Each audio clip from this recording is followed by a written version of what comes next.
Ah, man, that's painful. Whew.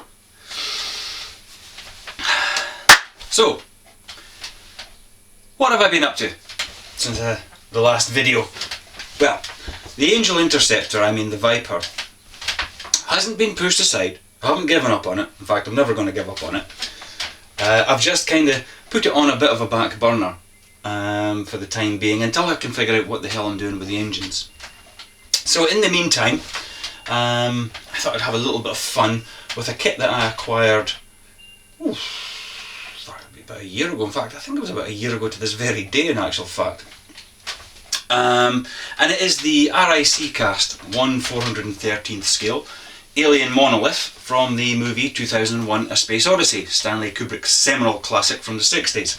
Now, if you haven't seen this film, and I suppose a lot of the older generation amongst us, you guys have seen it, but for the younger chaps and chapesses who haven't quite got to it yet on their Netflix, seriously, if you like models, which the chances are you do because you're watching a model channel run by a modeller talking about models, then you know you'll love these movies because the model work in them is superb.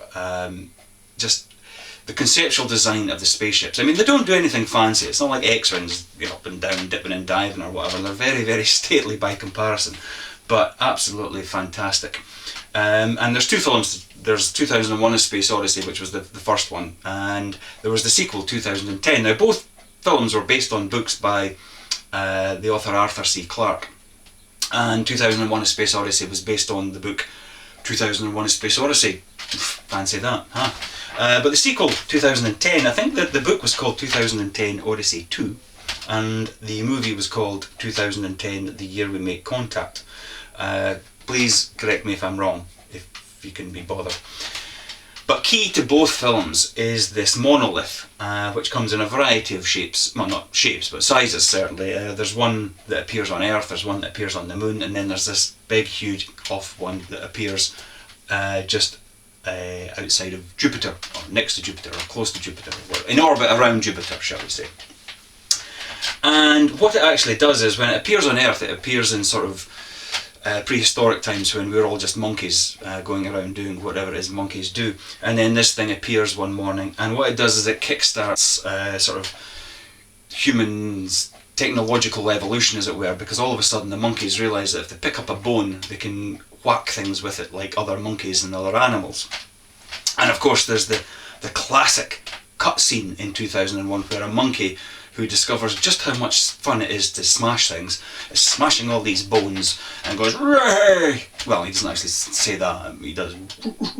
I don't know what he does. But anyway, he takes this bone and he throws it in the air, and the camera follows this bone going up, and then it cuts to like 1,000,000 years in the future, as it were, to the spaceship coming back down. The spaceship's kind of in the shape of, well, similar shape to a bone, and it just highlights this sort of leap in technological advancement, going from literally our basics to where we are today, or where we were then, sort of, as it were.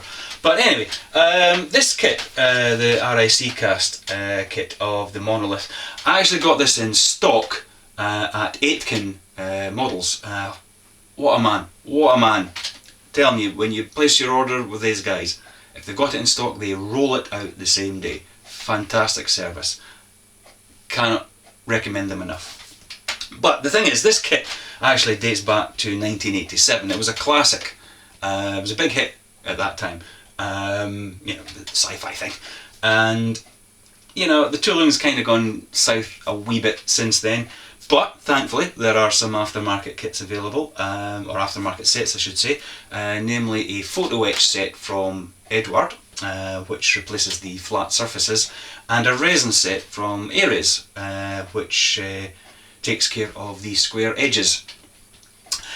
Now the thing is, it's not the most demanding of kits. I actually built it in about 45 minutes or thereabouts, plus or minus 2 or 3 minutes, because as you can see from the instructions,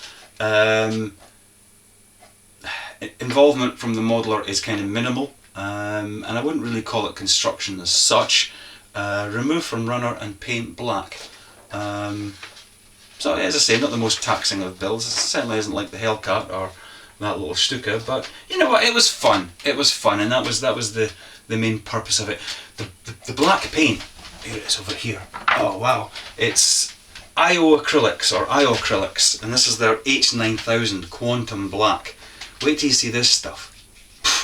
Smells nice, but wait this, watch, you ready?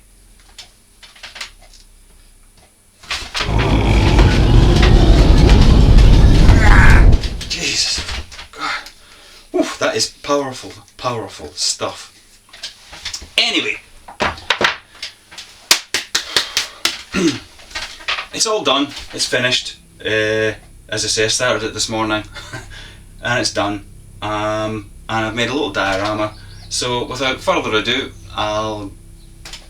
we'll cut, as it were, to the slideshow, and with some, shall we say, appropriate music. Roll it.